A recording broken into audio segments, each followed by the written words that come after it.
NDA second 2022 का set ए हम लोग देखेंगे, सेट ए का सॉल्यूशन। तो मेरे पास जो पेपर है वो हिंदी में है, आपको अंग्रेजी में पेपर देखना होगा तो आप अंग्रेजी में भी देख सकते हैं जिसमें आप कंफर्टेबल हैं। पहला क्वेश्चन दिया है, ऐसी कितनी 4 अंक की धनात्मक संख्याएं हैं जिसके सभी अंक विषम हो। तो सभी अंक विषम होने के लिए 4 अंकों की संख्याएं यहाँ 5 5 5 5 तरीके से लिख सकते हैं, यानी कि गुणा करेंगे तो 625 ऐसी संख्याएं मिलेंगी जिनके सभी अंक विषम हो। दूसरा क्वेश्चन दिया गया है, सिग्मा r बराबर 0 से लेकर के n तक 2 पावर r NCR है। ये CNR जो लिखा गया है उसको NCR हम लोग लिख सकते हैं। तो यहाँ पर ये फॉर्मूला याद है तो ठीक है, अदरवाइज r का मान हम लोग 2 तक पहुंचे तो क्या मिलेगा। ऑप्शन जो दिया है 2 power n, 3 power n, 2 power 2n और 3 पावर 2n। तो n का मान हम लोग r का मान 2 तक देखें तो 2 पावर 0 2c0, 2 पावर 1 2c1 और 2 पावर 2 2c2। ये तो आ जाएगा हमें 1, ये आएगा 2 गुणे 2 और ये आएगा 4 गुणे 1। तो 4 4 8 1 9, 9 मतलब 2 रखने पर कहाँ आ रहा है तो 3 के पावर n में आ रहा है। जो आंसर जो आ जाएगा इसका मान आएगा वो 3 का पावर n आ जाएगा। क्वेश्चन नंबर 3 दिया गया है, शब्द मैथमेटिक्स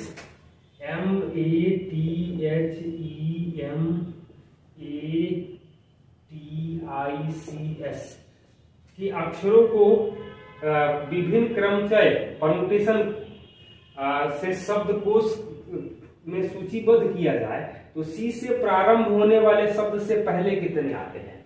तो यहाँ पर तो ए के बाद बी कहीं नहीं दिखाई दे रहा है, तो सी से पहले तो केवल ए वाले ही आएंगे। ए हालांकि 2 बार है तो एक ए को हम लोग लिख ले रहे हैं, तो 1 2 3 4 5 6 7 8 9 10 फैक्टोरियल 10। यहाँ पर m 2 बार रिपीट कर रहा है, ए को रिपीट नहीं क्योंकि ए तो एक ये फिक्स हो गया है तो ए रिपीट नहीं कर रहा है। टी 2 बार रिपीट कर रहा है तो फैक्टोरियल 2 से डिवाइड करेंगे तो जो आंसर आ जाएगा वो 907220 आ जाएगा। कैलकुलेशन आप लोग ध्यान से कर लेना। क्वेश्चन नंबर 4 दिया गया है, एफ जेड क्रॉस जेड का कोई फंक्शन है जिसका उपसमुच्चय ये है कि एफ एक्स वाई और एक्स माइनस वाई, एक्स और वाई जेड को बिलोंग कर रहा है। तो एक फलन है, तो यहाँ पर जब गुणा करेंगे इंटीजर के लिए तो 12 करेंगे तो ये 6 2 करेंगे तो ये 4 आएगा। 12 के लिए 12 1 करेंगे तो 11 आएगा। 12 के लिए -12 और -1 कर लें तो -12 + 1 यानी कि -11 आ जाएगा। तो ये एक इनके लिए डिफरेंट आउटपुट मिल रहे हैं, यानी पहला तो ये फंक्शन नहीं होगा। दूसरा भी इसका दिया गया है F X Y comma X plus Y natural number से नेचुरल नंबर पर फलन है या नहीं। तो यहाँ पर 12 के लिए ही नेचुरल नंबर करेंगे तो 3 गुणे 4 यानी कि ये 7 आएगा। 6 2 करेंगे तो 8 आएगा। 12 1 करेंगे तो 13 आएगा, यानी कि दोनों फलन नहीं है, यानी कि न 1 है न 2 सही है, यानी डी वाला ऑप्शन आ जाएगा क्वेश्चन नंबर 4 के लिए।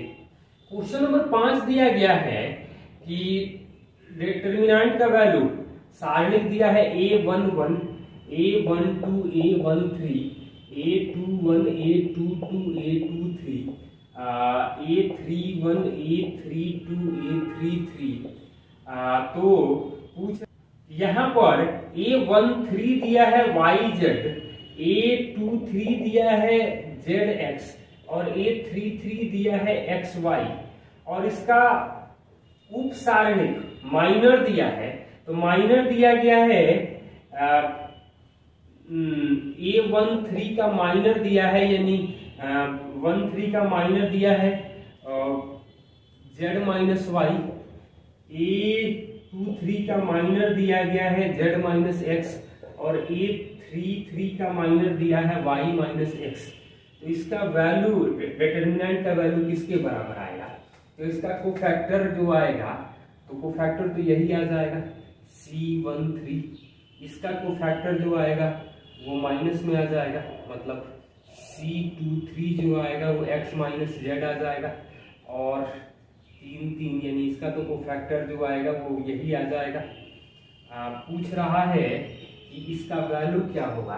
तो जब हम लोग डिटर्मिनेंट को सॉल्व करते हैं तो A13 इंटू कोफैक्टर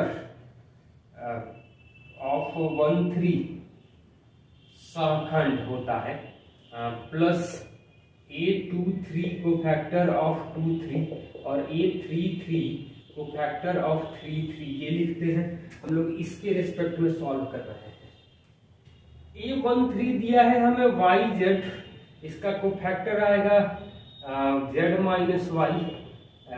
ये दिया गया है ZX और इसका कोफैक्टर आएगा x minus Z, X Y, Y minus x.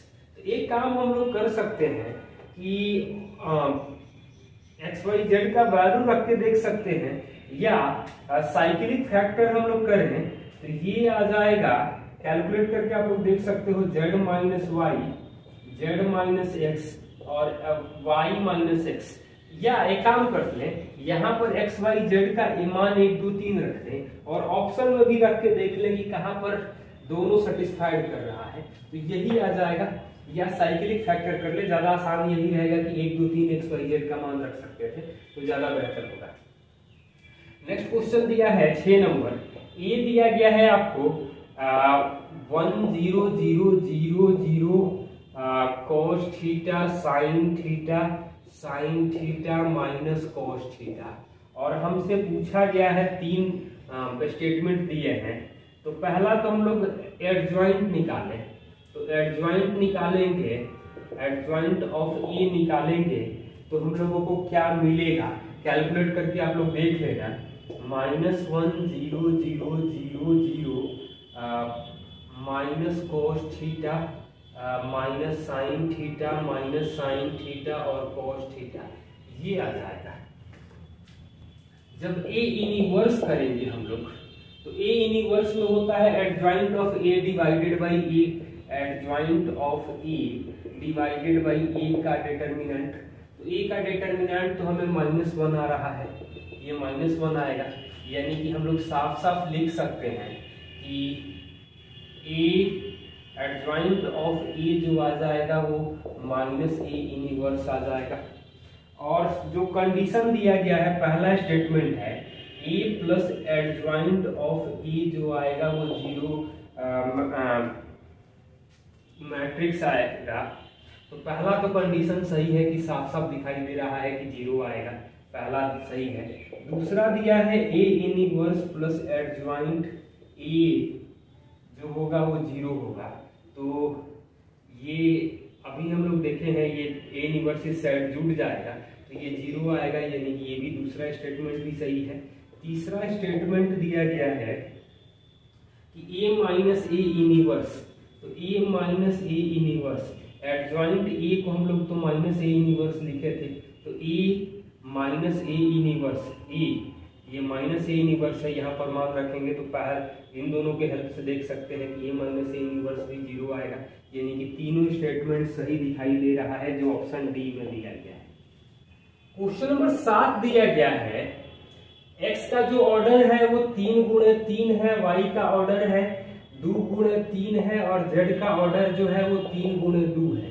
पहला स्टेटमेंट दिया है कि z y x का जो ऑर्डर आएगा उसमें 9 प्रविष्टियों वाला वर्ग आगे होगा। तो z के लिए हम लोग 3 गुणे 2 और 2 गुणे 3 करेंगे तो ये तो खत्म होगा, 3 गुणे 3 और 3 गुणे 3, इसको गुणा करेंगे तो 3/3 का मैट्रिक्स मिलेगा जिसमें 9 एंट्री पॉसिबल है, 9 एलिमेंट होंगे। दूसरा दिया गया है कि y x z में 4 प्रविष्टियों वाला वर्ग होगा, तो x z करेंगे तो 3 3 यानी कि 3 गुणे 2 और y जो है वो 2 गुणे 3 है, यानी कि ये तो 2 गुणे 2 का, तो 4 एंट्री पॉसिबल है, मतलब 4 एलिमेंट मिलेंगे, यानी दूसरा भी सही है, पहला भी सही है। और तीसरा दिया है कि x yz परिभाषित नहीं है, तो yz करेंगे तो ये आएगा 2 गुणे 2 और ये 3 गुणे 3 है, तो डिफाइंड नहीं है, यानी कि तीसरा भी सही है। तो पहला दूसरा तीसरा तीनों सही है, यानी कि डी ऑप्शन आ जाएगा। क्वेश्चन नंबर 8 दिया है कितने द्विघात समीकरण के मूलों का योगफल मूलों के गुणनफल के बराबर है, तो अल्फा प्लस बीटा बराबर अल्फा इंटू बीटा, यानी कि माइनस बी बाई ए बराबर सी बाई ए, यानी कि बी प्लस सी 0 होगा। वैसे तो अनंत समीकरण मिलेंगे, यानी कि ऑप्शन डी आ जाएगा अंततः अनेक। क्वेश्चन नंबर 9 दिया गया है √2 और √5 के बीच अपरिमेय संख्याओं की अनंत समुच्चय है, तो दो अपरिमेय संख्याओं के बीच अनंत अपरिमेय संख्याएं भी होती है, अनंत परिमेय संख्याएं भी होती हैं। तो पहला वाला स्टेटमेंट तो सही है। इसका दूसरा स्टेटमेंट दिया है 100 से छोटे विषम पूर्णांकों का समुच्चय, तो विषम पूर्णांक में 100 से छोटे जो आएगा तो 99, 97, 95, इस तरह से विषम पूर्णांक है, तो -1, -3, ये तो अपरिमित हो जाएगा। और कह रहा है कि परिमित है, यानी कि केवल पहला वाला स्टेटमेंट सही है, दूसरा का स्टेटमेंट गलत है। पूर्णांक की बात की जाएगी तो पूर्णांक निगेटिव में भी होगा, तो यानी कि केवल एक सही है। क्वेश्चन नंबर 10 दिया गया है कि 2 + 4 + 6 इस तरह से 2n तक जोड़ेंगे, तो 2 कॉमन कर लें तो 1, 2, 3 इस तरह से n तक, यानी n + 1/2, 2 कटेगा तो n² + n आ जाएगा। तो पहला तो स्टेटमेंट सही है। दूसरा स्टेटमेंट दिया गया है n² + n + 41 हमेशा अभाज्य संख्या देगा। यदि n का मान यहाँ हम लोग 41 रख दें तो ये आ जाएगा n² + 2n, n का मतलब 41 रखेंगे तो 41 गुणे 43 आएगा। दोनों अभाज्य संख्याएं हैं, लेकिन जो संख्या मिलेगी वो तो भाज्य होगी। या यहाँ पर n + 1 + 41 आएगा, तो यहाँ पर 40 भी रहता तो भी अभाज्य संख्या नहीं मिलती। तो ये कह रहा है कि सदैव अभाज्य संख्या देगा। तो 1, 2, 3 रखने पर तो ये अभाज्य संख्या दे रहा है, लेकिन हमेशा अभाज्य संख्या नहीं देगा। कुछ कंडीशन होंगी, n का मान 40, 41, इवन 41 के और भी कोई मल्टीपल रखेंगे तो भी अभाज्य संख्या नहीं देगा। तो हमेशा सही नहीं है, यानी कि केवल एक, 10 वाले में केवल एक का ऑप्शन आएगा। क्वेश्चन नंबर 11 दिया गया है x² + bx + c = 0, जहां c 0 से बड़ा है, कि मूल जो है वो p और q है। तो p² + q² - 11pq बराबर 0 है, तो p - q किसके बराबर होगा? तो p - q का होल स्क्वायर -9pq बराबर 0 लिख सकते हैं। तो pq मतलब अल्फा प्लस बीटा, मतलब p + q जो आ जाएगा वो आएगा -b, और pq का मान तो आएगा c, यानी कि p - q जो आएगा वो 3√c आ जाएगा। यही पूछा गया है। क्वेश्चन नंबर 12 दिया गया है कि 12 भुजाओं वाले समबाहुभुज के अंतर्गत खींचे जाने वाले वृत्त का व्यास क्या है, जिसकी प्रत्येक भुजा की लंबाई 1 है। तो 12 भुजा वाले एक्सटर्नल एंगल आएगा बहिष्ठ कोण 360/12, यानी कि 30, यानी कि अंतर कोण जो आ जाएगा वो 150 आएगा। जब ये बहुभुज बनेगा तो ये कोण 150 आएगा, ये कोण 150 आएगा। यहाँ पर जब इसके अंतर्गत बन रहा है, यानी कि ये, तो यहाँ पर ये 75 कोण बनेगा, ये 90 बनेगा, यानी कि ये 15 मिलेगा। पूछ क्या रहा है हमें कि भुजा की लंबाई, तो ये तो 1/2 आ जाएगा। पूछ रहा है कि वृत्त का व्यास क्या होगा, तो ये 1/2 है, ये हमें चाहिए, यानी कि यहाँ से हम लोग लिख सकते हैं cot 15 बराबर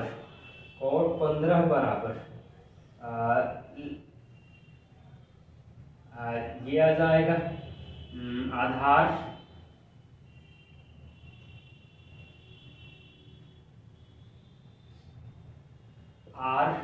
r/में लंब यानी कि 1/2 आ जाएगा। तो cot 15 का मान तो आता है 2 + √3 = 2r। व्यास ही पूछा गया है तो क्या होगा, तो व्यास पूछा गया है तो 2 + √3 आ जाएगा। समबाहुभुज का एक्सटर्नल एंगल इंटरनल एंगल के सहारे से हम लोग देख सकते थे। और यहाँ tan भी अप्लाई कर सकते थे, तो tan अप्लाई करते तो उल्टा मिलता, फिर उसको सीधा सही कर सकते थे। क्वेश्चन नंबर 13 दिया गया है। मान लीजिए कि ए दिया गया है आपको 7, 8, 9,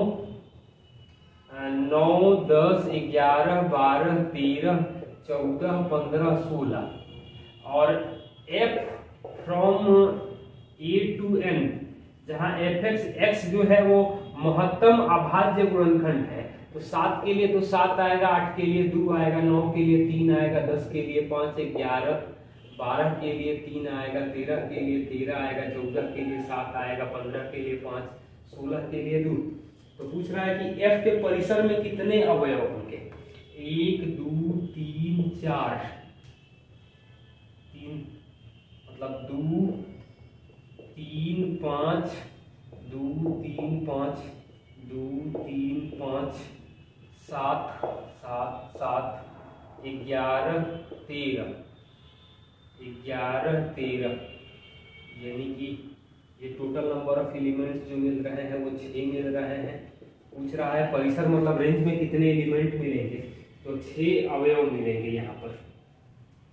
क्वेश्चन नंबर 14 दिया गया है r बराबर x y ऐसा है कि x² बराबर y³ है और नेचुरल नंबर से नेचुरल नंबर के लिए तो पहला स्टेटमेंट दिया गया है सभी n के लिए x रिलेशन x होगा, x, x रिलेशन होगा। तो यानी कि ऐसा तो नहीं हो सकता है यदि कोई नंबर का नेचुरल नंबर के लिए तो ऐसा नहीं दिखाई दे रहा है, यानी पहला गलत है। पूछ रहा है कौन सही नहीं है, तो दूसरा दिया गया है x रिलेशन y है तो y रिलेशन x भी होगा, तो ऐसा नहीं हो सकता है। दूसरा स्टेटमेंट भी गलत दिखाई दे रहा है, मतलब x² बराबर y³ है तो y² बराबर x³ होगा, ऐसा तो नहीं दिखाई दे रहा है, यानी कि दूसरा भी गलत है। और तीसरा दिया है x रिलेशन y है, y रिलेशन z है तो x रिलेशन z होगा, मतलब x² बराबर y³ y² बराबर z³ x² बराबर z³ होगा, ऐसा तो नहीं हो रहा है, यानी तीनों गलत है, यानी कि डी ऑप्शन आ जाएगा। क्वेश्चन नंबर 15 दिया गया है कि a इंटरसेक्शन b बराबर a इंटरसेक्शन c, तो कह रहा है कि b बराबर c होगा। ऐसा कोई जरूरी नहीं है कि दोनों का इंटरसेक्शन बराबर हो, ये तब बराबर होता था जब a यूनियन b बराबर a यूनियन c भी साथ में होता था, तब ऐसा होता था। तो आधा ही डाटा दिया गया है और दूसरा भी इसका डाटा दिया गया है a यूनियन b बराबर a यूनियन c, तो b और c बराबर होगा, ये भी नहीं होगा। ये दोनों होता था तब ये होता था, तो आधा आधा अलग अलग दिया गया है, तो ना एक सही है ना दो सही है, जो ऑप्शन डी में दिया गया है। क्वेश्चन नंबर 16 दिया गया है z का मॉडुलस मापांक पूछा गया है, तो z दिया गया है 1 + i sin theta by 1 - i sin theta. तो z का जो मॉडुलस आएगा तो अंश का मॉडुलस ले लें और हर का मॉडुलस ले लें, तो √1 + sin² theta by √1 + sin² theta मतलब 1 आ जाएगा। क्वेश्चन नंबर 17 दिया है z शुद्ध वास्तविक संख्या है, तो शुद्ध वास्तविक संख्या है तो यहाँ पर हम लोग स्लाइड कर ले, तो z को लिख सकते थे 1 + i sin theta by 1 - i sin theta into 1 + i sin theta by 1 + i sin theta, तो ये आ जाएगा 1 + sin² थीटा, ये आ जाएगा 1 - sin² theta plus 2i sin theta. तो शुद्ध वास्तविक होने का मतलब है कि काल्पनिक भाग 0 होगा, इमेजिनरी पार्ट 0 आएगा, तो साइन थीटा को 0 होने के लिए थीटा का मान तो हमें n π आ जाएगा, n π पर ये 0 हो जाएगा। क्वेश्चन नंबर 18 दिया है थीटा क्या होगा जब शुद्धतः अधिकल्पित हो, यानी कि प्योर इमेजिनरी हो, यानी कि रियल पार्ट 0 होगा। तो ये तो 17 का आंसर आ जाएगा। क्वेश्चन नंबर 18 में दिया है तो इमेजिनरी के लिए प्योरली तो 1 माइनस साइन स्क्वायर थीटा को 0 होना पड़ेगा। तो साइन स्क्वायर थीटा जो आएगा वो 1 आएगा, यानी कोस स्क्वायर थीटा जो आएगा वो 0 आएगा। कोस स्क्वायर थीटा 0 आएगा। कोस 0 होता है ऑड मल्टीपल ऑफ π/2 में, यानी कि 2n+1 π/2 जो आएगा, जो ऑप्शन बी में दिया गया है, थीटा का वही मान हो जाएगा। अगले 3 सवालों के लिए डाटा दिया गया है। P एक समानांतर श्रेणी है, n धनात्मक पदों का योगफल है, और Q एक दूसरी समानांतर श्रेणी है, Bn प्रथम पदों का योग। तो P और Q का अनुपात दिया है 5n+4 बटा में 9n+6। पूछ रहा है कि A के प्रथम पद और B के प्रथम पद का अनुपात क्या होगा। तो यानी कि n बराबर 1 पुट कर दें तो प्रथम पद ये आ जाएगा 5 4 9 और 9 6 15, यानी कि 3/5 आ जाएगा। क्वेश्चन नंबर 19 का आंसर। क्वेश्चन नंबर 20 दिया गया है 10वें पदों का अनुपात क्या होगा। तो 10वें पद का अनुपात तो n 10वें पद का अनुपात तो n बराबर 2 × 10 - 1, यानी कि 19 पुट करते हैं, दुगुना से 1 कम रखते हैं। तो 19 × 5 = 95 और 4 यानी 99, और ये आ जाएगा 171 6 177, यानी कि 33:59 आ जाएगा। तो ये सी आ जाएगा 20 का। 21 में दिया है D जो है वो A का सार्वअंतर है और कैपिटल D जो है वो B का सार्वअंतर है। तो D और कैपिटल D और स्मॉल d में क्या दिखाई दे रहा है। तो पहला पद दिखाई दे रहा है 3/5 और 10वां पद का अनुपात आ रहा है 33/59। तो ये तो लिख सकते हैं 3k और 5k पहला पद। 10वां पद को हम लोग लिख सकते हैं +9d, पहले वाले का d दिया है, और ये लिख सकते हैं 9d। और अब यहाँ से d में रिलेशन क्या आ जाएगा, तो ये आ जाएगा 177k + 531d बराबर 165k प्लस 297d, ये दिखाई दे रहा है। ऑब्वियस सी बात है कि ये 12k, मतलब यहाँ से सॉल्व करेंगे तो d जो आएगा कैपिटल D बड़ा होगा स्मॉल d से, ये रेशियो देख सकते हैं। क्वेश्चन नंबर 22 23 24 के लिए कुछ डाटा दिया गया है। तो 22 नंबर देखें, p + qx का पावर 9, x³ और x⁻6 का कोफिशिएंट बराबर है। तो x⁻6 का करेंगे तो ये आएगा 9c6 p का पावर 3 qx का पावर 6, और 3 करेंगे तो 9c3 p का पावर 6 और qx का पावर 3। ये दोनों तो बराबर हैं, तो p³ और q पावर 6 बराबर होना चाहिए p⁻6 और q⁻3 के।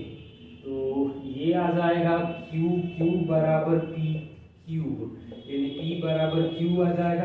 पूछा गया है कि q किसके बराबर होगा, तो p के बराबर होगा, q p के बराबर होगा।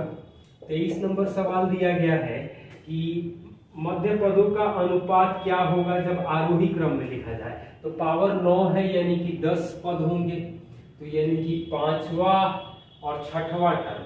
तो 5वां मतलब t4 + 1 और t5 + 1 आरोही क्रम में लिखने की बात कर रहा है। तो का अनुपात क्या होगा, तो 9c4 p का पावर 5 q का पावर 4, x लिखने का कोई मतलब नहीं है। 9c5 p का पावर 4 q का पावर 5, और ये पूछ रहा है हाँ का अनुपात क्या होगा, तो ये दोनों तो बराबर है, तो यहाँ से पी क्यू पावर 4 कट जाएगा तो P/Q हमारा आंसर आ जाएगा।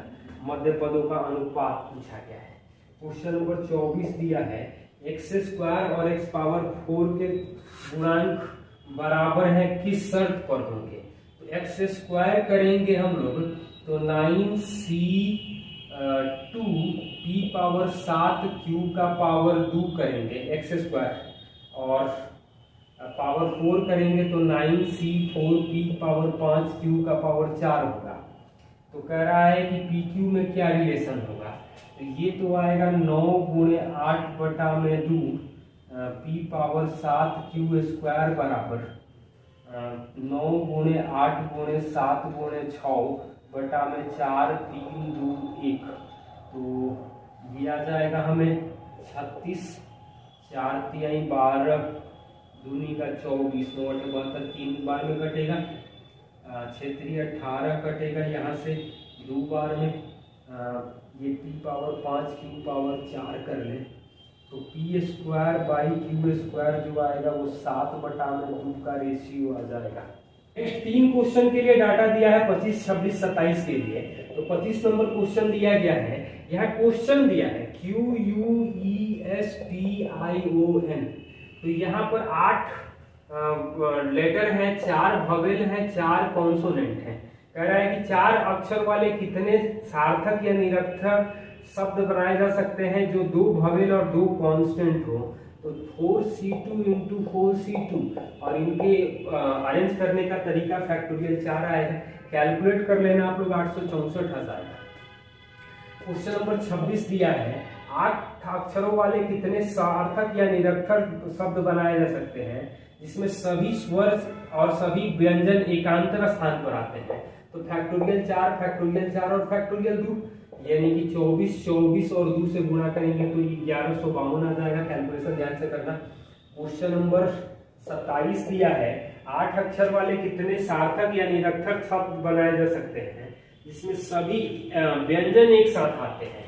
तो सभी व्यंजन फैक्टोरियल 4 और फैक्टोरियल 5 गुणा करेंगे तो ये 2880 आ जाएगा।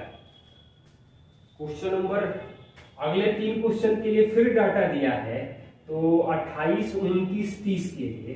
तो ए दिया गया है आपको A11 A12 A13 A21 A22 A23 A31 A32 A33 ये आपको डिटर्मिनेंट दिया है। सह गुणक यानी कि कोफैक्टर दिया है C11। तो A11 C11 A12 C12 है और A13 C13 इसका वैल्यू किसके बराबर होगा। तो यही तो प्रॉपर्टी से होता है कि डिटर्मिनेंट का वैल्यू इसी के बराबर होगा। क्वेश्चन नंबर 29 में दिया है इसी डाटा से कि A21 C11 plus A22 C12 और A23 C13 का वैल्यू किसके बराबर आ जाएगा।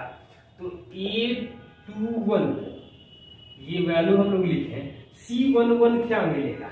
तो 11 का कोफैक्टर आ जाएगा A33 minus A32 plus A22 C12 यानी कि निगेटिव तो माइनस। तो ये आ जाएगा माइनस यानी कि सामने ही हम लोग माइनस लिख लें A21 A33 minus A31 A23 plus plus A23 और C13 का कोफैक्टर जो आएगा ये तो पॉजिटिव आ जाएगा। ये आएगा A21 A32 minus A31 A22 और इसको सॉल्व कर लेंगे तो हम लोगों को कैलकुलेशन करने के बाद 0 आ जाएगा।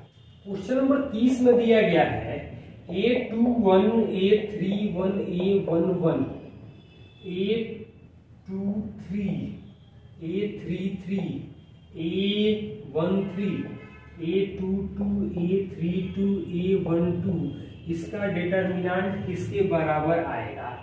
तो यहाँ से तो हम लोगों को 11 लाना होगा यहाँ पर। तो 11 लाने के लिए इसको तो हम लोग, या ज्यादा बेहतर है कि इसी को जो सॉल्व किए हैं इसको भी सॉल्व कर लें, तो क्या मिल जाएगा? गुणा करके देख सकते हैं हम लोग, एक्सपेंड करके ही देख लें कि इसको एक्सपेंड करने पर हम लोगों को क्या मिल रहा है, और इसको भी एक्सपेंड करेंगे तो डिटर्मिनेंट की ही वैल्यू के बराबर आ जाएगा। या प्रॉपर्टीज अप्लाई करेंगे तो A11 को यहाँ लाना होगा। इसके लिए हम लोगों को क्या करना होगा?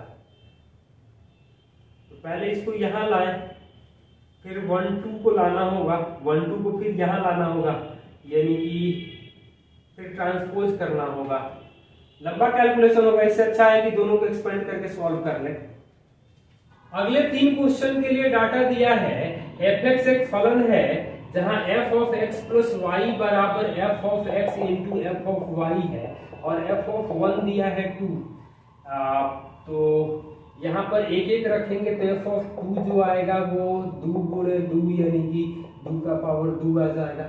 2 एक रखेंगे तो f ऑफ 3 जो आएगा वो 2 का पावर 3 आएगा। f ऑफ 4 रखेंगे, 2 रखेंगे तो 4 जो आएगा वो आएगा 2 का पावर 4 आ जाएगा। हमें पूछ रहा है सिग्मा x बराबर 2 से लेकर n तक fx का वैल्यू 2044 है, तो n का मान क्या होगा? यानी कि f of 2, f of 3, f of 4, इस तरह से f ऑफ n का वैल्यू दिया गया है 2044। ये आएगा 1 इंटू 2 का power n plus 1 minus 1/2 minus 1 आएगा 2047। तो 2 का पावर n प्लस 1 आ जाएगा 2048, यानी कि 2 का पावर 11। n का वैल्यू जो आ जाएगा वो 10 आ जाएगा। कुल पदों की संख्या 10 आएगी। ये काम और भी कर सकते थे, यदि यहाँ पर ऑप्शन के सहारे देखते हैं तो 8, 9, 10, 11 रखेंगे तो 2 का पावर 11 जो होगा वो 2048 आएगा, ज़्यादा हो जाएगा। और 9 रखेंगे तो 512 आएगा, 512 तक तो जोड़ेंगे तो वहां तक पहुंच ही नहीं पाएगा, इसलिए n का मान जो होगा वो 10 आ जाएगा। यहाँ नेक्स्ट क्वेश्चन इसका दिया गया है 32 नंबर में, सिग्मा x बराबर 1 से लेके 5 तक f ऑफ 2x माइनस 1 का सम क्या होगा?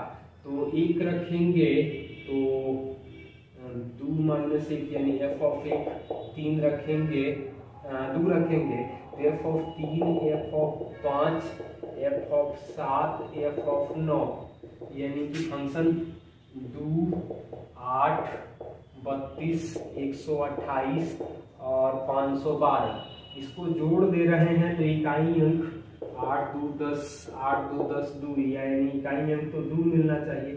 एक ही ऑप्शन दिखाई दे रहा है 682 का। कैलकुलेशन हम लोग कर सकते हैं। 33 नंबर क्वेश्चन दिया गया है, सिग्मा x बराबर 1 से लेके 6 तक 2 का power x into F of x क्या होगा?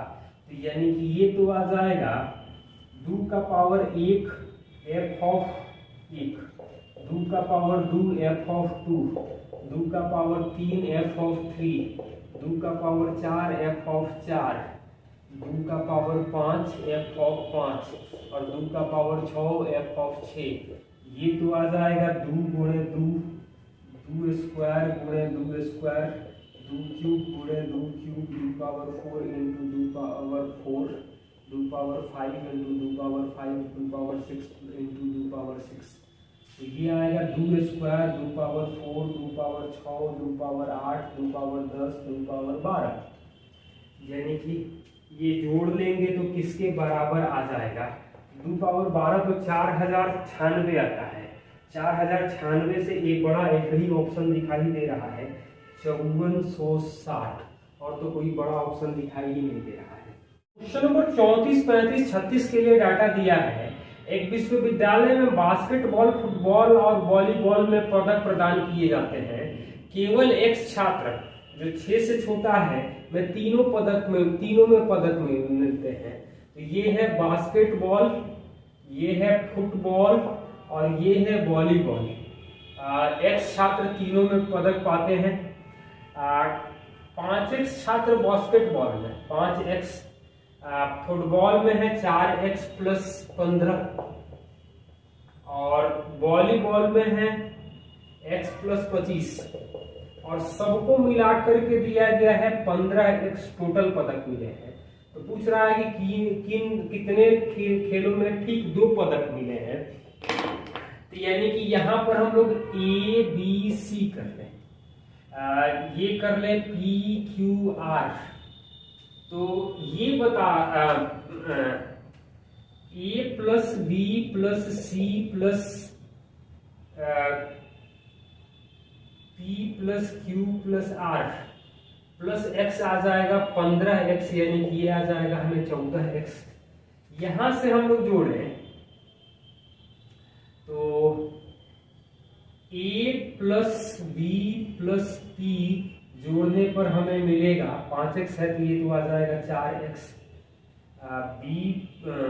B plus C plus Q, B plus C plus Q आ जाएगा हमें x प्लस x कट जाएगा, B plus C plus Q plus x आ जाएगा x प्लस 25, यानी कि ये तो मान आ जाएगा 25। C plus A plus R जो आ जाएगा वो हमें आ जाएगा 3x प्लस 15, 3x प्लस 15। यहाँ जोड़ देंगे तो ये आएगा 2 times A plus B plus C plus P plus Q plus R बराबर आ जाएगा 4 3 7x प्लस 40, 7x प्लस 40। यानी कि पूछ रहा है कि कितने खिलाड़ियों को एग्जैक्टली 2 खेलों में पदक मिले, मतलब A plus B plus C। तो ये तो दिया गया है 14x, तो A plus B plus C plus 14x बराबर 7x प्लस 40, यानी कि A plus B plus C जो आएगा वो 40 माइनस 7x आ जाएगा।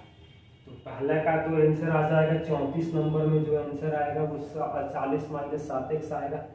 35 नंबर सवाल में दिया गया है कितने को तीनों में से कम 2 खेल, तो कम से कम 2 खेल मतलब कि A B C और x, यानी कि 40 माइनस 6x आ जाएगा। क्वेश्चन नंबर 36 में दिया गया है कितने को तीनों खेल में ठीक 1 पदक मिला, मतलब कि P plus Q plus R। तो P plus Q plus R करेंगे तो A B C, तो ये तो आ जाएगा 40 minus 7x, 40 minus 7x plus PQR बराबर 14x है। तो ये आ जाएगा हमें तो 21x माइनस 40 आ जाएगा। तो P plus Q plus R जो आएगा वो 21x माइनस 40 हमारा आंसर आ जाएगा क्वेश्चन नंबर 36। नंबर 37 दिया है A बराबर 0 sine square theta cos square theta, cos square theta 0 sine square theta, sine square theta cos square theta और 0। इस और A जो दिया गया है वो P प्लस Q है। P जो है सिमेट्रिक सममित अवयव है और Q जो है विषम सममित अवयव है। तो A को तो हम लोग लिखते हैं 1/2 A plus A transpose plus 1/2 A minus A transpose. तो ये P हो जाएगा और ये Q हो जाएगा। तो पूछ रहा है कि P का वैल्यू किसके बराबर होगा, तो A ट्रांसपोज करेंगे तो आएगा 0 sine square theta cos square theta, cos square theta sine square theta 0 cos square theta sine square theta 0। तो A प्लस A ट्रांसपोज करेंगे तो P जो आ जाएगा वो आएगा 1/2 0 1 1 0 1 1 0, यानी कि 1P का वैल्यू जो आएगा वो 0 1/2 1/2 1/2 0 1/2 1/2 1/2 0, ये आ जाएगा। Q का मान कर रहा है तो Q जो आ जाएगा वो आ जाएगा 1/2 A माइनस A का ट्रांसपोज। तो A माइनस A का ट्रांसपोज हम लोग करेंगे तो यहाँ पर घटा के देखें दोनों को, तो ये आ जाएगा q का वैल्यू आएगा 1/2 0, तो ये तो 0 आएगा।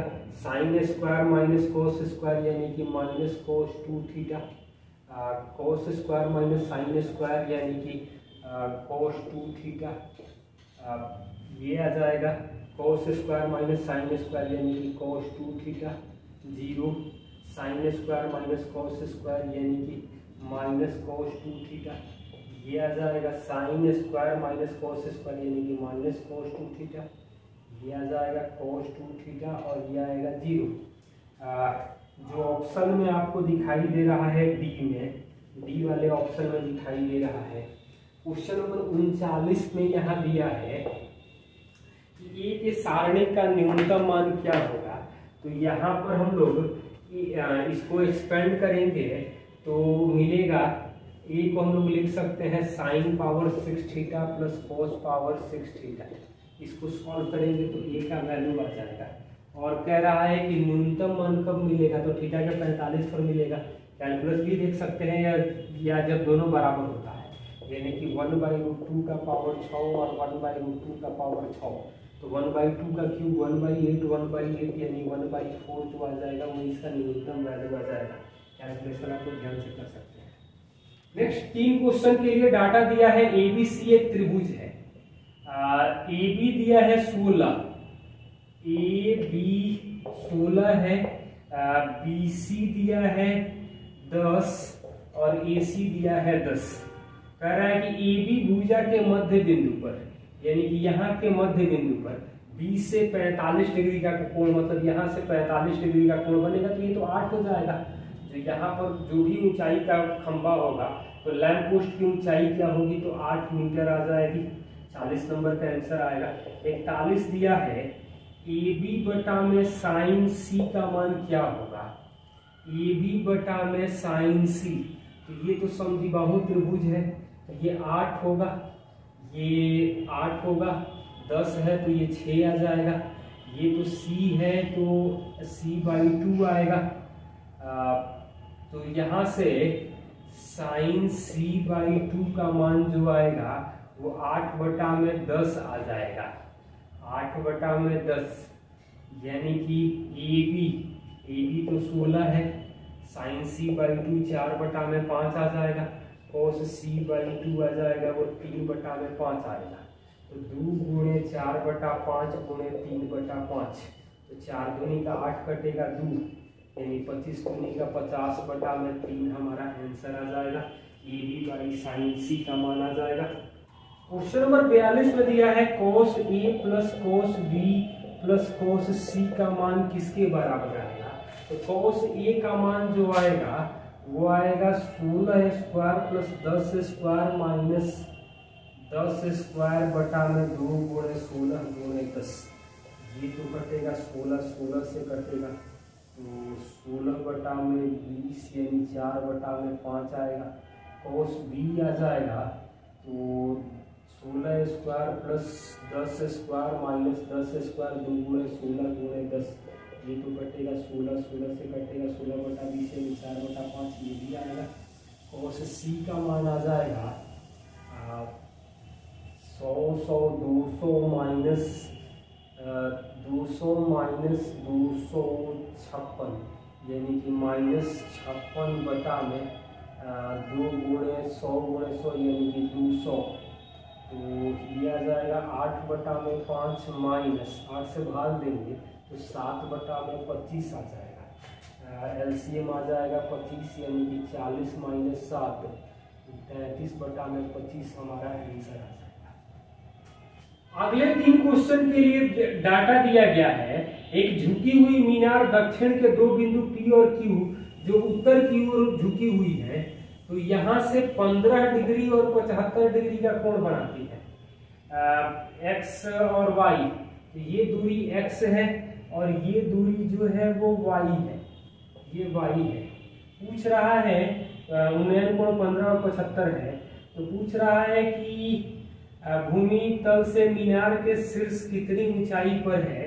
तो ये जो दूरी होता है वो x minus Y by cot 15 minus cot 75 लिखेंगे, यानी x माइनस वाई बाई ये तो 2 प्लस रूट 3 या -2 माइनस रूट 3 यानी कि 2 रूट 3 आ जाएगा, जो ऑप्शन ए में दिया है।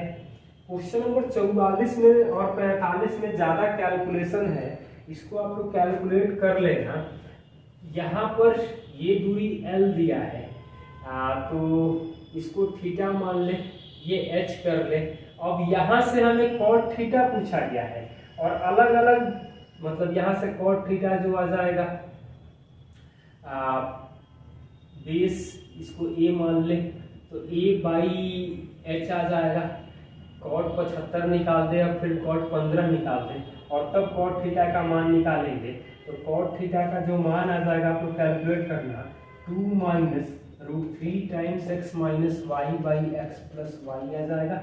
और क्वेश्चन नंबर 45 में भी मीनार की लंबाई पूछा गया है, क्या होगा, तो मीनार की लंबाई आ जाएगा, कैलकुलेशन करने के बाद आप लोग देख लेना, x minus Y by 2 root 3 under root 1 plus option B है 2 minus root 3 X plus Y by X minus Y और टोटल का होल स्क्वायर है, ये ऑप्शन होगा।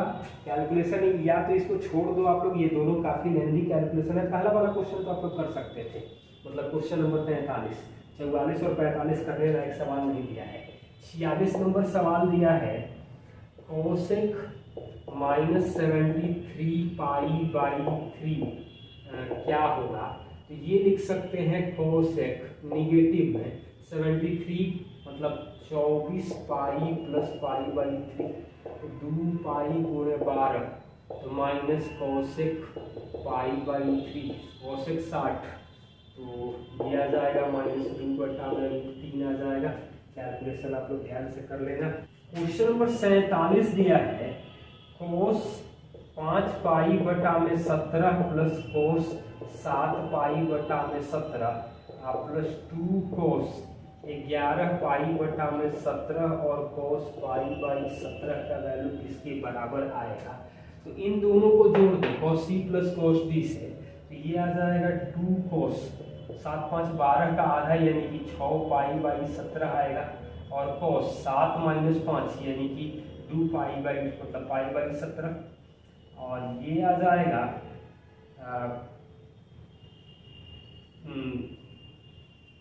2 कोस पाई बाई 17 और कोस 11 पाई बाई 17, तो 11 को तो लिख सकते हैं pi minus pi 6 pi by 17, तो पाई माइनस थीटा तो माइनस में आ जाएगा, कॉस निगेटिव हो जाएगा, तो ये तो सेम आ जाएगा, निगेटिव यानी कट करके तो ये 0 आ जाएगा।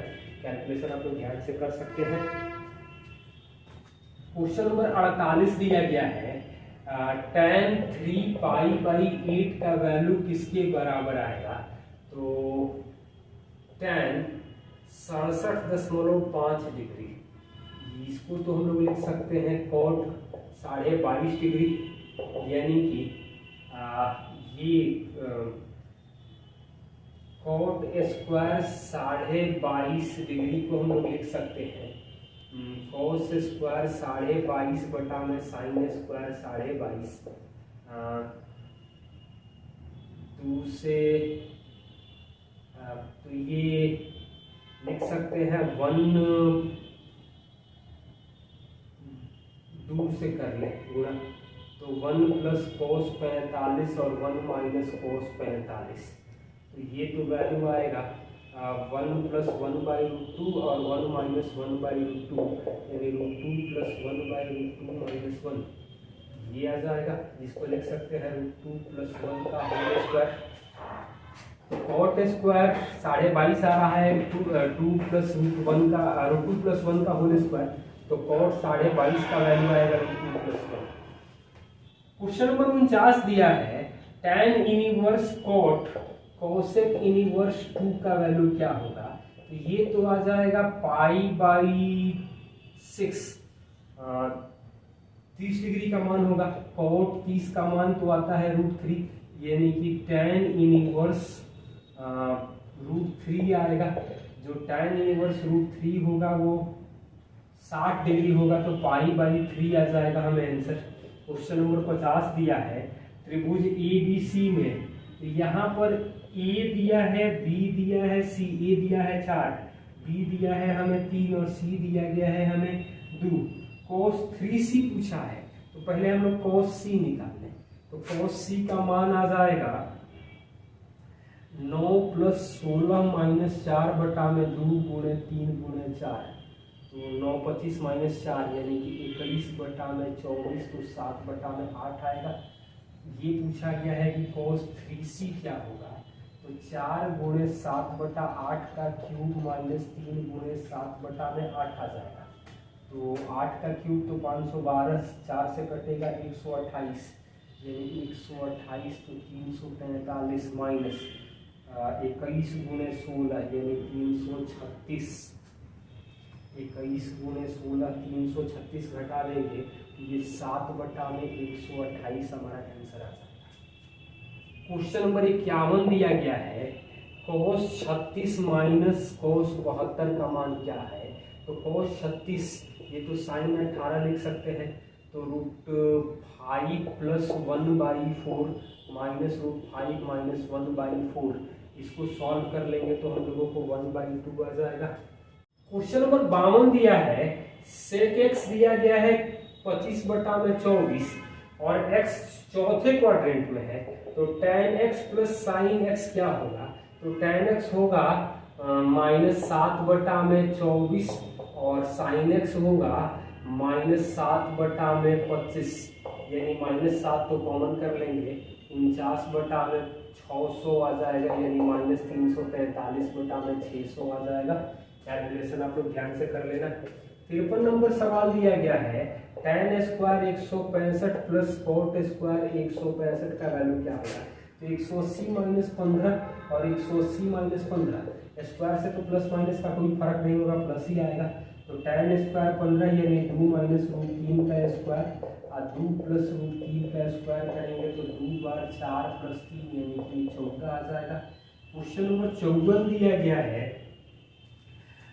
sin 2nπ + 5π/6 और sin 2nπ - 5π/6, तो 2nπ प्लस थीटा तो साइन में प्लस हो जाता है, तो साइन 150 डिग्री यानी 180 - 30 कर लें और साइन माइनस में आ जाएगा, तो 150 को लिख सकते हैं 180 - 30 यानी कि साइन 30 दोनों आ जाएगा, तो 1/2 निगेटिव में आ जाएगा और 1/2 यानी -1/4 हमारा आंसर आ जाएगा। क्वेश्चन नंबर 55 दिया गया है 1 + 2 sin x + cos x × sin x - cos x हमें 0 दिया गया है, तो x के कितने मान हो सकते हैं, तो ये तो आ जाएगा 1 = 2 cos² x - sin² x यानी कि 1/2 = cos 2x, तो cos 2x का मान 1/2 आ रहा है, तो cos 2x = 1/2, ये cos और x का जो वैल्यू है वो 0 से 360 के बीच में होगा, तो 1/2 तो ये हमें वैल्यू मिलेगा 60 डिग्री में, 300 डिग्री में cos 300, cos 420 में और cos 660 में, तो 2x का वैल्यू, x का वैल्यू जो मिलेगा वो 30, 150, 210 और 330।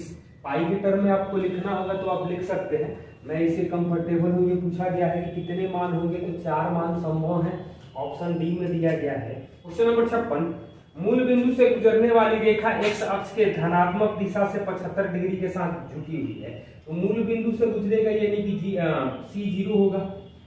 थीटा जो दिया है 75 यानी m आएगा, tan 75 का वैल्यू आएगा 2 + √3 या 1/2 - √3 भी लिख सकते हैं।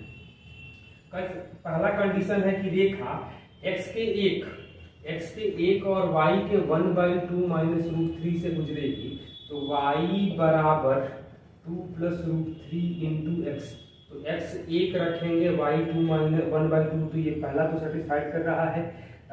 फर्स्ट और थर्ड क्वाड्रेंट से गुजरेगा, यानी कि पहला और दूसरा दोनों स्टेटमेंट सही है, तो ऑप्शन सी आ जाएगा 56 नंबर सवाल में। 57 नंबर सवाल में दिया गया है कि P जो है वो अक्षों के बीच रेखाखंड, तो अक्षों के बीच रेखाखंड होगा वो A0 आएगा और 0B आएगा।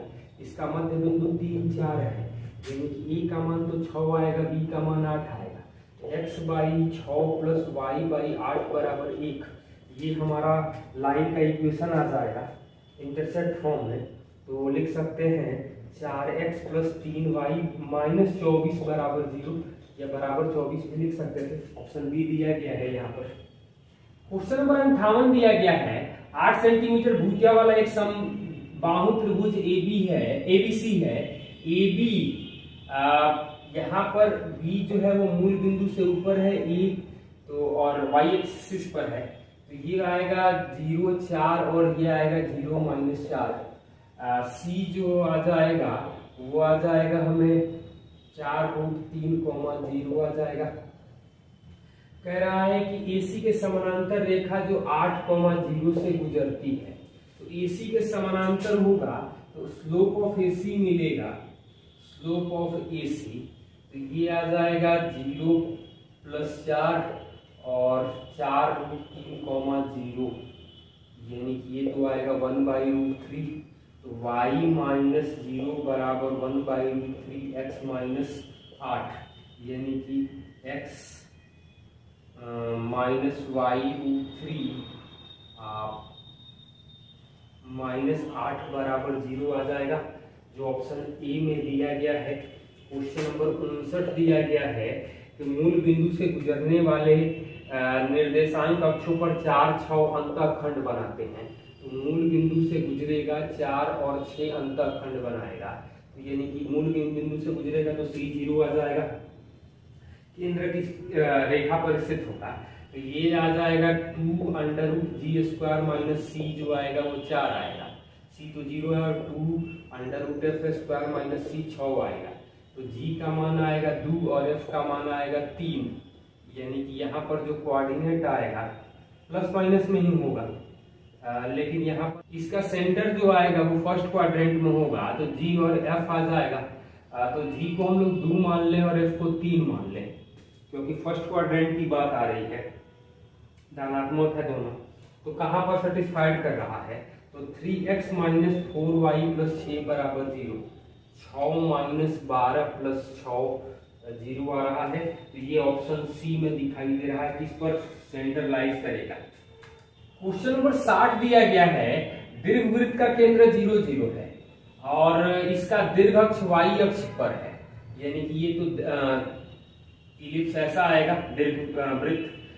दीर्घवृत्त तो ये आएगा 3, 2 और 1, 6 से गुजरता है, मतलब x² / b² + y² / a² बराबर 1, तो 9/b² + 4/a² बराबर 1 और 1/b² + 36/a² बराबर 0, सॉरी 1 घटा देंगे तो 8/b² बराबर 32/a², तो a² जो इसेंट्रिसिटी आता है 1 - b²/a², तो b²/a² करेंगे तो √1 - 1/4, यानी कि √3/2 हमारा आंसर आ जाएगा।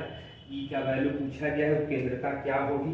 क्वेश्चन नंबर 61 दिया गया है कि x² बराबर √3y, समबाहु त्रिभुज को एक परवलय खींचा जाता है जिसका सेंटर वर्टेक्स जो है वो पैराबोला पर है, तो यहाँ पर जो y आएगा ये मिलेगा, ऐसे होगा पैराबोला समबाहु त्रिभुज होगा। इस त्रिभुज की भुजा जो है वो लंबाई p है, ये p देख रहे हैं, समबाहु त्रिभुज है तो ये 30 डिग्री का कोण बनेगा, तो ये तो आ जाएगा 30 के सामने ये p/2 आएगा, और ये जो है यहाँ का कोऑर्डिनेट आएगा वो p/2 और p√3/2 आएगा। यहाँ सेटिस्फाइड करना चाहिए। नाभि लंब की लंबाई q दिया है, तो नाभि लंब की लंबाई q दिया है, यानी कि नाभि लंब की लंबाई यानी 4a हमें q दिया है, तो 4a जो आएगा वो √3 आ जाएगा q का मान। और यहाँ से सेटिस्फाइड करेंगे तो p²/4 बराबर √3, p √3/2, तो p तो कट जाएगा, 2 से यहाँ कट जाएगा, p का मान 6 आएगा। p का मान 6 है और q का मान √3 है, तो p बराबर 2√3q जो आएगा वो आंसर आ जाएगा, जो ऑप्शन सी में दिया गया है। क्वेश्चन नंबर 62 दिया गया है, ABCD 4 बिंदु दिया गया है, ABCD, A दिया गया है 2 4 6, B दिया गया है -2 -4 -2, C दिया गया है 4 6 4 और D दिया गया है 8 8 14 12।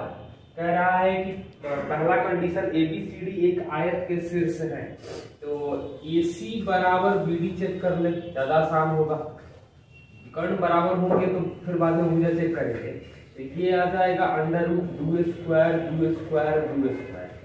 BD आ जाएगा 10² 18² और 14² बराबर होने का सवाल ही नहीं है, तो ये आयत के शीर्ष नहीं हो सकते हैं।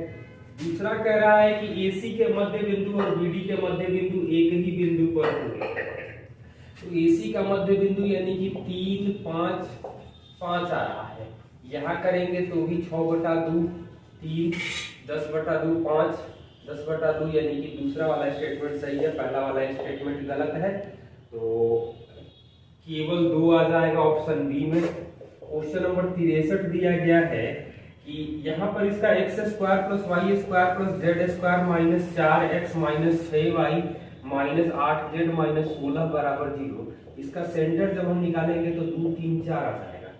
कह रहा है कि यह गोला z अक्ष को स्पर्श करता है, तो z अक्ष को स्पर्श नहीं करेगा। गोला जब भी स्पर्श करता है तो एक प्लेन को स्पर्श करता है, एक एक्सिस को नहीं स्पर्श करता है, तो पहला गलत है।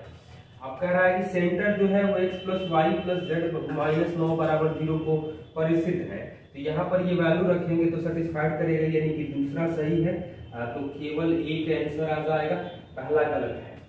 क्वेश्चन नंबर 64 दिया है, एक समतल में अक्षों पर अंतःखंड है, तो x/2 + y/2 + z/1 बराबर 1 करेंगे, तो x + y + 2z बराबर 2 लिख सकते हैं। तो इसके लिए डायरेक्शन कोसाइन जो आएगा वो 1/√6 1/√6 और 2/√6 आ जाएगा, जो ऑप्शन सी में दिया गया है 64 के। 65 नंबर सवाल दिया है, y अक्ष का दिक् अनुपात, तो y अक्ष का दिक् अनुपात जो आएगा वो 0 b 0 आएगा। तो यहाँ तो 4 दिया गया है, तो पहला तो सही है, b की जगह 4 दिया है। और क्वेश्चन दूसरा स्टेटमेंट दिया है, z अक्ष पर लंब का दिक् अनुपात, तो a b, 0 आएगा, तो ये 5 6, 0 दिया गया है z एक्सिस पर परपेंडिकुलर, यानी दोनों स्टेटमेंट सही है, जो ऑप्शन सी में दिया गया है। क्वेश्चन नंबर 66 दिया गया है, PQRS एक समानांतर चतुर्भुज है, PQRS एक समानांतर चतुर्भुज है, PR दिया है a वेक्टर, PR दिया है a वेक्टर और QS दिया है b वेक्टर, QS दिया है b वेक्टर। पूछ रहा है कि PQ का वैल्यू क्या होगा, तो इसको x मान ले, इसको y मान ले, तो ये आएगा -x वेक्टर, तो यहां से आ जाएगा x vector plus y vector जो आ जाएगा वो a वेक्टर आ जाएगा, और -x प्लस y वेक्टर जो आ जाएगा वो b वेक्टर आएगा। x वेक्टर हमें पूछा गया है कि क्या होगा, PQ किसके बराबर होगा, तो a वेक्टर -b वेक्टर के आधे के बराबर हो जाएगा। क्वेश्चन नंबर 67 दिया गया है कि a और b दो इकाई सदिश है, तो a + 2b और 5a - 4b एक दूसरे पर लंब है, तो लंब होगा यानी कि डॉट प्रोडक्ट 0 होगा, AB के बीच का कोण पूछा है, तो यानी कि आ जाएगा 5a², मतलब यूनिट वेक्टर है तो 5 आ जाएगा, -8 -4 और 10 यानी कि 6 AB cos थीटा, मतलब 6 × 1 × 1 cos थीटा आ जाएगा 0, तो cos थीटा का वैल्यू तो आ जाएगा 1/2 यानी 60 डिग्री। तो थीटा का वैल्यू जो आएगा वो π/3 आ जाएगा। क्वेश्चन नंबर 68 दिया गया है ABC एक ही समतल पर स्थित है, यानी कि ABC का जो वॉल्यूम होगा वो 0 हो जाएगा। और ये हमें पूछा है 3A + 2B वेक्टर है क्रॉस 5A - 4C डॉट में फिर दिया है B + 2C का वैल्यू क्या होगा। तो एक काम करें, ए तो 0 आ जाएगा, -12A cross C plus 10B cross A -8B cross C, और यहाँ गुणा करना है हमें B + 2C से, डॉट प्रोडक्ट गुणा करना है। तो ये आ जाएगा -12ACB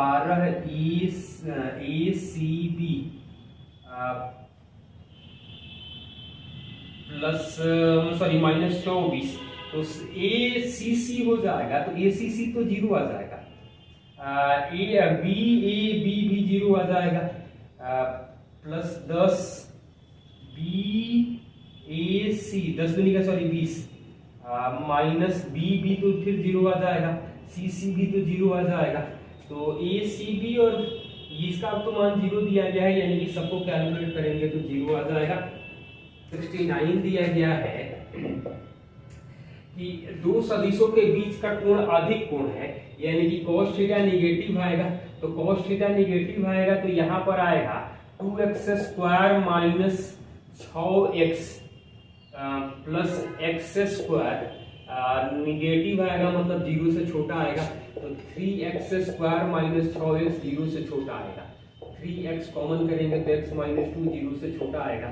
तो 0 और 2 यानी x बिलोंग करेगा वो 0 से 2 के बीच में बिलोंग करेगा, जो ऑप्शन ए में दिया गया है। क्वेश्चन नंबर 70 में त्रिभुज ABC में ABC के स्थिति सदिश दिया है। तो A के लिए 1 1 0 1 1 होगा, B के लिए आ जाएगा 3 1 5, और C के लिए आ जाएगा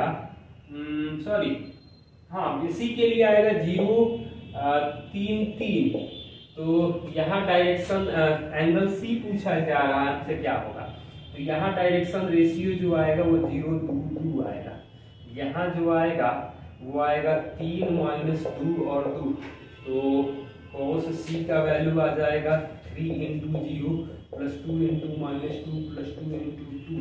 ये तो 0 आ जाएगा, अपॉन में कुछ भी रहेगा तो C जो आएगा वो π/2 आ जाएगा। क्वेश्चन नंबर 71 दिया गया है।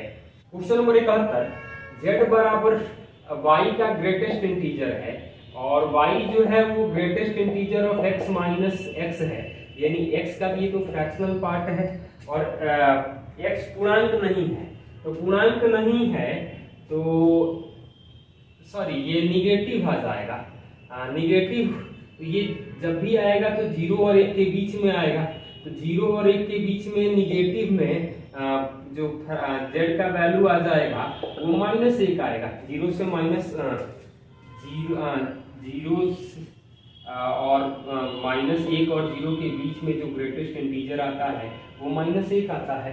कोई नंबर हम लोग चेक करके देख सकते थे कि x का वैल्यू जो है वो 1.3 कुछ भी मान लें, तब हम लोग देखेंगे तो ये 1 आएगा, -1.3 यानी -0.3 आएगा। -0.3 का जो ग्रेटेस्ट इंटीजर आ जाएगा वो -1 आ जाएगा। ये ज्यादा बेहतर हो जाएगा। कोई भी नंबर ले सकते थे। क्वेश्चन नंबर 72 दिया गया है। fx का वैल्यू दिया है 4x + 1 और gx का वैल्यू दिया है kx + 2। पूछ रहा है कि FOGX बराबर हो GOFX के, तो ये कब होगा। तो FGX यानी kx + 2 और GFX यानी 4x + 1। तो F यानी 4, kx + 2 + 1 बराबर G k 4x + 1 + 2। ये दोनों बराबर हो तो k का मान क्या मिलेगा। ये आ जाएगा 4kx + 8 1 9 कर ले बराबर 4kx + k + 2। तो ये दोनों तो कैंसिल हो जाएगा, k का वैल्यू जो आ जाएगा वो 7 आ जाएगा। क्वेश्चन नंबर 73 दिया गया है कि fx का न्यूनतम मान, तो log बेस 10 है x square plus 2x plus 11 का, तो इसको तो x प्लस 1 का स्क्वायर प्लस 10 लिख सकते हैं। मिनिमम ये 0 होगा, 10 जोड़ देंगे तो ये 10 होगा, log 10 का वैल्यू तो fx दिया है, fx का न्यूनतम मान जो आ जाएगा वो 1 आ जाएगा। कैलकुलस से भी कर सकते थे। क्वेश्चन नंबर 74 दिया गया है x का पावर x का whole square into 1 plus ln x dx का इंटीग्रेशन हमें किसके बराबर आएगा। तो x पावर x को t मान लें, x पावर x को हम लोग t मान लेंगे, तो x log x बराबर log t आएगा, यानी कि 1 प्लस ln x या log x into x power x जो आएगा वो dt आ जाएगा। तो ये आ जाएगा t dt, यानी कि ये आएगा t square by 2 plus c। तो ये जो वैल्यू आएगा 1/2 x का पावर 2x प्लस c, जो ऑप्शन बी में दिया गया है। क्वेश्चन नंबर 75 में e का power x 1 plus ln x plus x ln x, इसका इंटीग्रेशन क्या होगा। तो इसको डिफरेंशिएट करेंगे तो ये हमें मिलेगा, ध्यान से देख सकते हैं, यानी कि e का power x into x ln x plus c आ जाएगा। बाई पार्ट्स में जो स्पेशल कंडीशन हम लोग पढ़ते हैं, e power x fx plus f dash x dx, इसका इंटीग्रेशन आता है e power x fx plus c। Sorry, इसका इंटीग्रेशन की बात करते हैं, इसका फॉर्मूला जो आता है उसी फॉर्मूले पर सीधे सीधे बनेगा। क्वेश्चन नंबर 76 दिया है cos x का पावर 1.5 और माइनस साइन x का पावर 1.5 बटा में under root sine x into cos x। तो यहाँ पर तो लिख सकते हैं cos x into under root cos x by under root sine x into cos x minus sine x sine root sine x divided by sine x into cos x का root.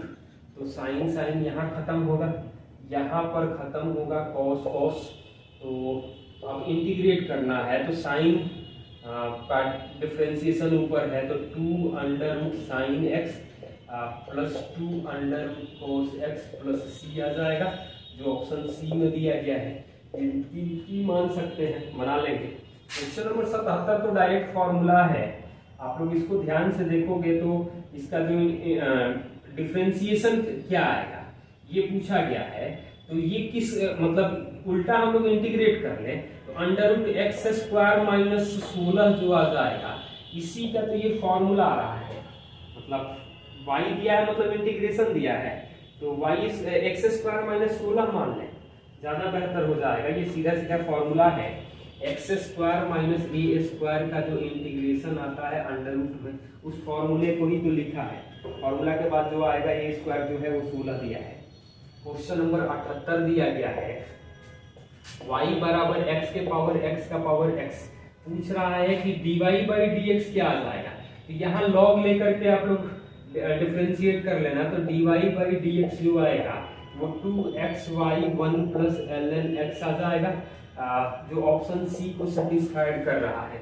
Minus कर देंगे तो 0 आ जाएगा।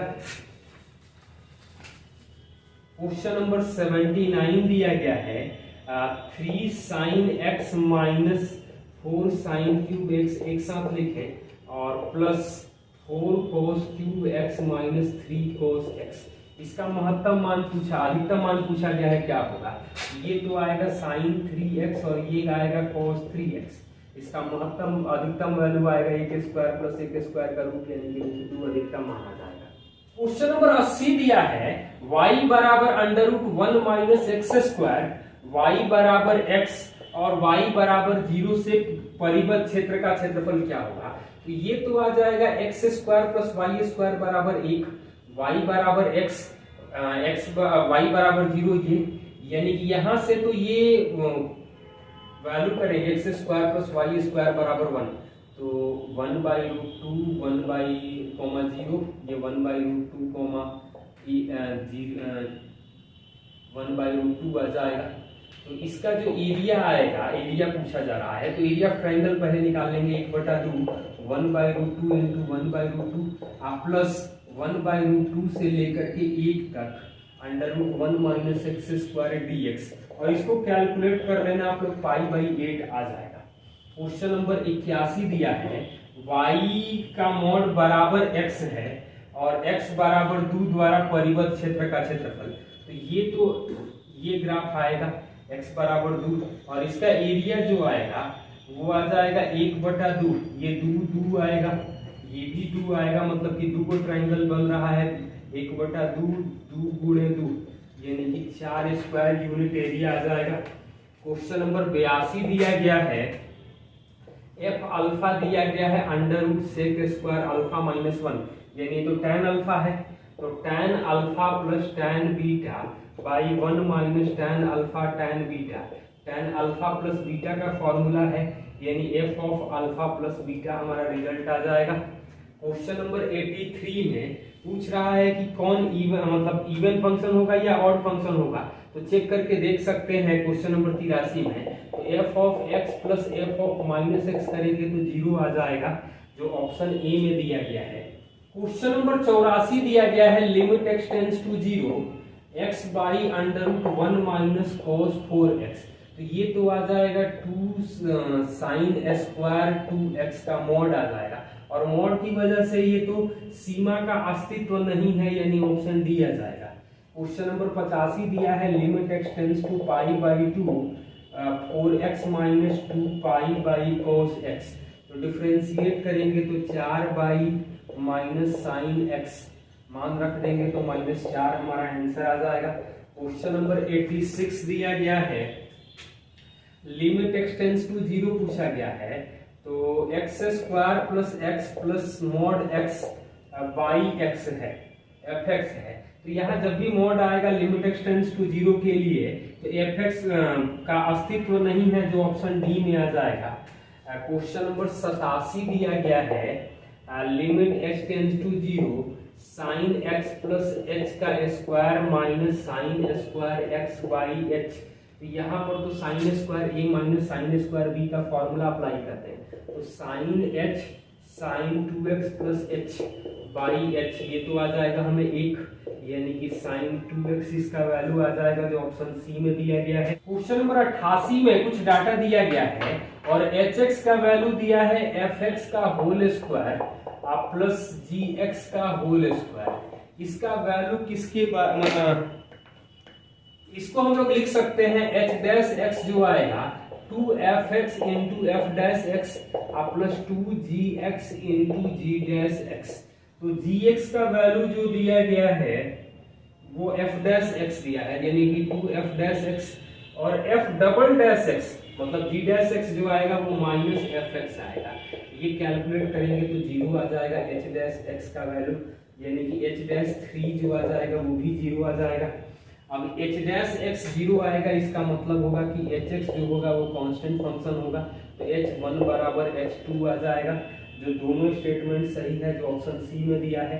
89 number question में y दिया है ln square x square minus x plus 1 by x square plus x plus 1 को x बराबर 0 पर डिफरेंशिएट कर लेना, तो यहाँ डिफरेंशिएशन करने के बाद आप लोग x का वैल्यू 0 रख देना, मान आ जाएगा वो 0 आ जाएगा।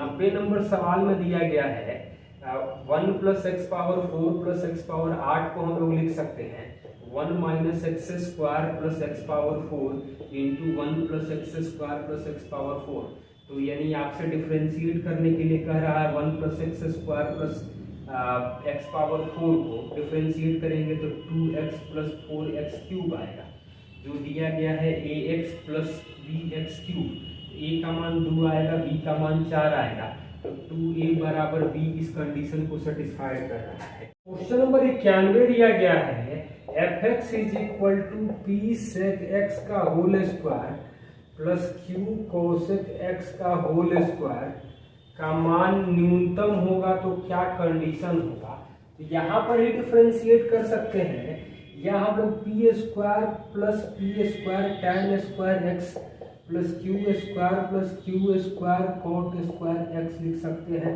एफ एक्स का वैल्यू। ये मिनिमम कब होगा tan और cot, ये मिनिमम कब होगा जब tan स्क्वायर एक्स का वैल्यू q बाई पी आ जाएगा। तो tan स्क्वायर एक्स को हम लोग q बाई पी करेंगे तो cot स्क्वायर आ जाएगा p बाई क्यू। ये इसका मिनिमम वैल्यू होता है 2pq। तो उस केस के लिए दोनों को सॉल्व करेंगे तो tan स्क्वायर एक्स का वैल्यू आएगा q बाई पी। या हम लोग डिफरेंशिएट करके भी देख सकते थे।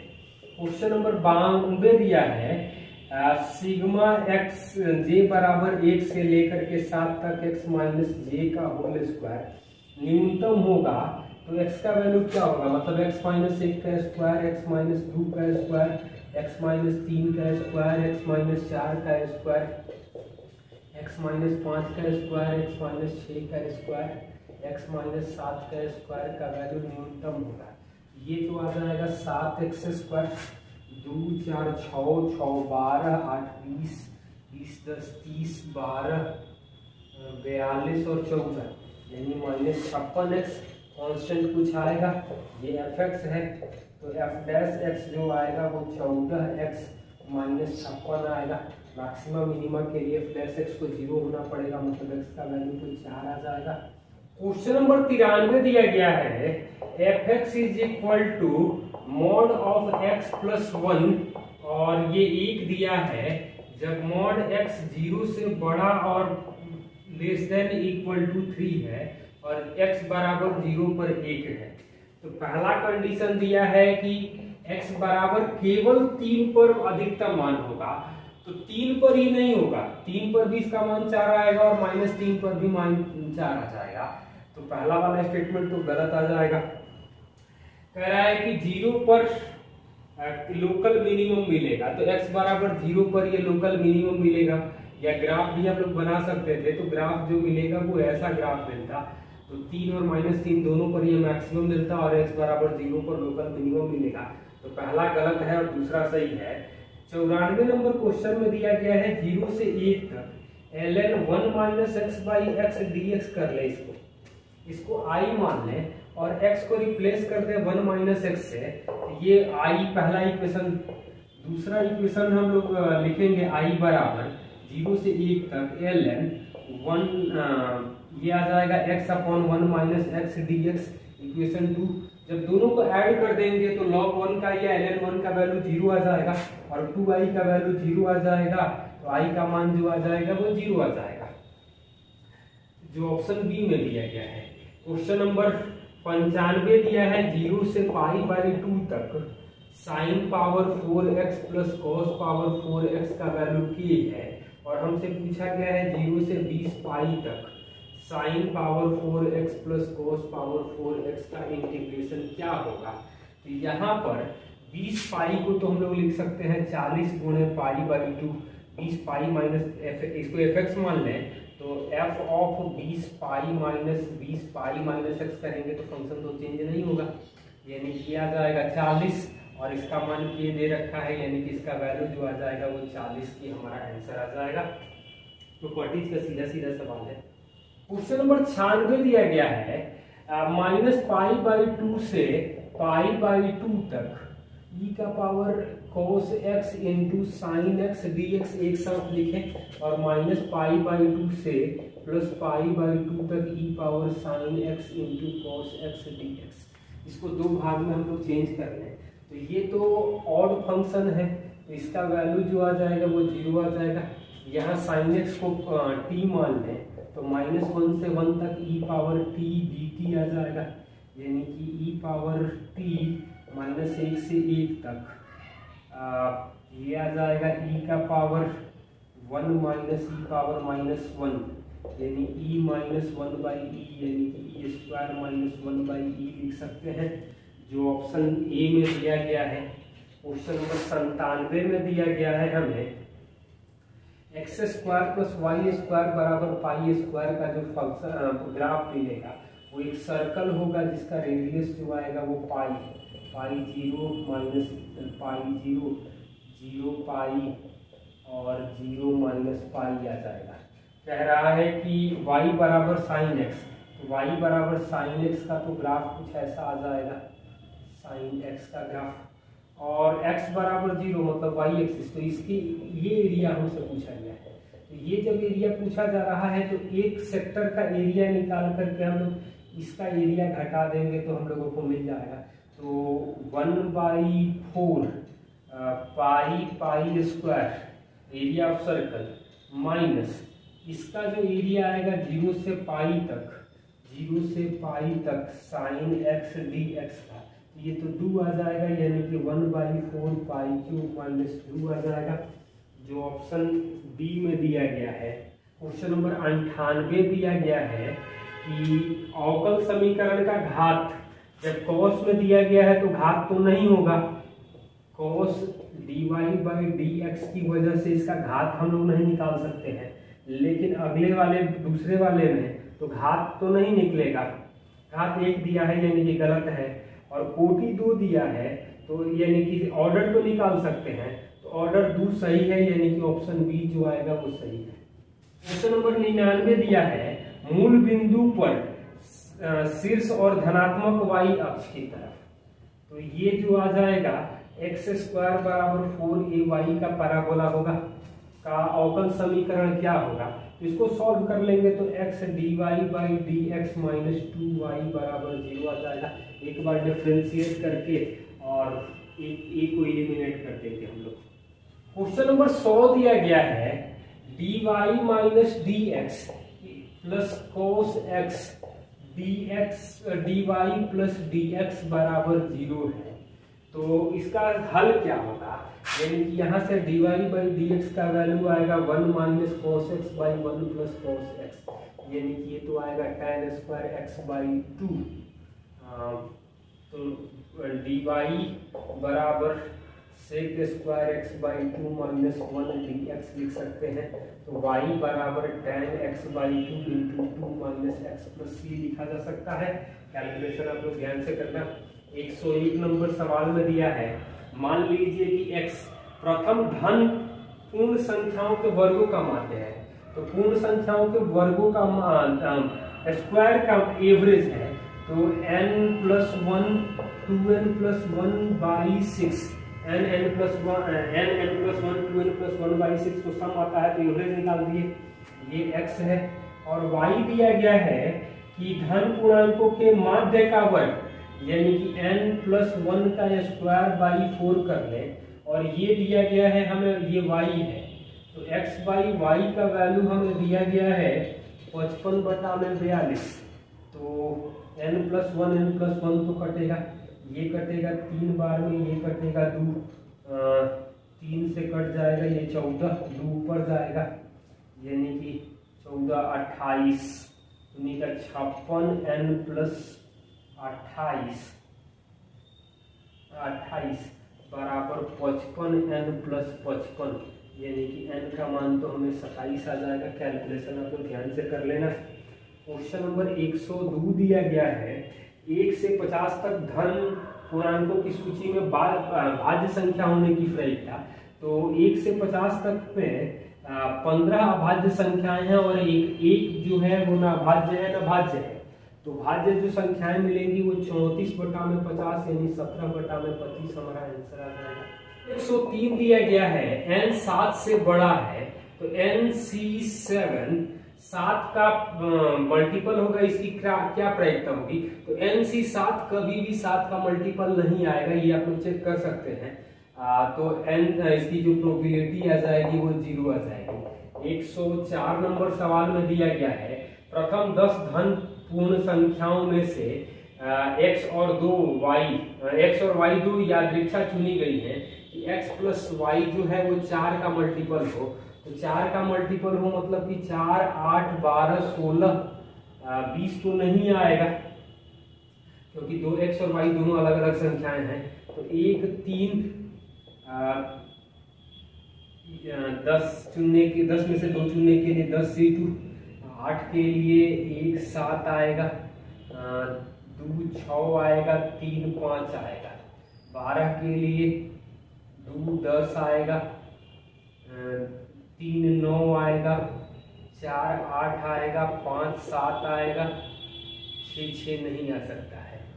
4 3 7 1 8, इसके लिए तो 10 6 आ सकता है, 9 7 हो सकता है। तो टोटल जो संख्याएं मिल रही हैं 2 4 6 3 9 1 10, 10 बटा में इसको सॉल्व करेंगे तो 45 आएगा, यानी कि 2 बटा में 9 हमारा आंसर आ जाएगा। 105 नंबर सवाल में दिया गया है कि x + 1/x 2 से बड़ा है, वो संतुष्ट करती है प्रथम n संख्याओं के लिए, तो इसकी प्रायिकता क्या होगी? तो x + 1/x 2 तब होता है जब x का मान 1 होता है, यानी 1 माइनस 1 बटा में n, यानी n - 1/n हमारी प्रोबेबिलिटी आ जाएगी, क्योंकि सबके लिए तो ये सही होता है, लेकिन x = 1 के लिए नहीं होता है। x = 1 की कंडीशन को इग्नोर किया गया है। क्वेश्चन नंबर 106 दिया गया है कि 3 पासों को एक साथ फेंका जाता है, तो ऊपर आने वाले अंक जो हैं वो AP में हैं, तो 1 2 3 2 3 4 3 4 5 4 5 6 1 3 5, तो 1 3 5 2 4 6 ये AP के टर्म है। तो उल्टा भी तो AP हो सकता है, तो 6 गुणे 2 और 3 पासे फेंकेंगे तो 6 गुणे 6 गुणे 6, यानी 1 बटा 18 जो आ जाएगी वो प्रोबेबिलिटी आ जाएगी। क्वेश्चन नंबर 107 दिया गया है, PA दिया गया है 0.5, PB दिया गया है 0.7 और PA इंटरसेक्शन B दिया गया है 0.3, यानी कि साफ साफ है 0.3 है, A होगा तो 0.B और B है तो 0.4। हमसे पूछ रहा है PA' intersection B' plus PA' intersection B और प्लस PA इंटरसेक्शन B' का वैल्यू किसके बराबर आ जाएगा? तो इसको तो लिख सकते हैं 1 minus PA union B plus, तो 4 3 7 2 9, यानी कि 1 में से 0.9 घट जाएगा। A' इंटरसेक्शन B यानी 0.4 आ जाएगा और A इंटरसेक्शन B' यानी कि 0.2 आ जाएगा, तो 0.1 और 0.6 यानी कि 0.7 हमारा आंसर आ जाएगा। क्वेश्चन नंबर 108 दिया गया है, 5 सिक्कों को एक बार उछाला जाता है तो अधिक से अधिक 4 बार टेल आने की प्रोबेबिलिटी पट, तो अधिक से अधिक 4 का मतलब होगा 1 माइनस 5 बार टेल आ जाए, 5 C 5 1 बटा 2 का पावर 5 आ जाएगा, यानी कि 1 माइनस 1 बटा 32 यानी कि 31 बटा 32 आ जाएगा। ये ज़्यादा आसान हो जाएगा, अदरवाइज दूसरे तरीके से भी कर सकते हैं। 109 नंबर सवाल दिया गया है, 3 पासों को फेंका जाता है, इनका जोड़ 15 या 1 से अधिक आने की क्या प्रायिकता होगी? तो 3 पासों को फेंकेंगे तो टोटल 216 तरीके होंगे, 15 आए अंकों का योग या 16 आए 17 आए या 18 आए, 18 के लिए 6 6 6, 17 के लिए 6 6 5, इसको 3 तरीके से अरेंज कर सकते हैं। 16 को 6 6 4, ये भी 3 तरीके से अरेंज होगा। 5 5 6, ये भी 3 तरीके से अरेंज होगा। 15 के लिए लिख सकते हैं 5 5 5, ये 1 तरीके से अरेंज होगा। 6 6 3, ये 3 तरीके से अरेंज होगा और 6 5 4, ये 6 तरीके से अरेंज होगा, यानी कि टोटल जो आ जाएगा 6 3 9 1 10 3 13 3 16 3 19 1 20, 20 बटा में 216 यानी 5 बटा में 54 हमारा आंसर आ जाएगा। कैलकुलेशन आप लोग ध्यान से कर सकते हैं। 110 नंबर सवाल में दिया गया है, एक व्यक्ति के लक्ष्य भेदने की प्रायिकता 0.5 यानी P दिया है 0.5 यानी 1/2, तो Q का भी मान 1/2 आएगा। पूछ रहा है कि 4 प्रयासों में से कम एक लक्ष्य भेद दे, यानी कि 4 प्रयासों में से कम एक लक्ष्य भेद दे, यानी 1 माइनस कोई न लक्ष्य भेदे। तो 4C 0 1/2 का पावर 0 1/2 का पावर 4, 1 माइनस 1/16 16, यानी कि 15 बटा में 16 हमारा आंसर आ जाएगा। क्वेश्चन नंबर 111 दिया है, एक डिब्बे में 2 व्हाइट 3 ब्लैक और 4 रेड बॉल है, 3 गेंद निकालने के तरीका क्या हो कि कम से कम एक गेंद काली हो?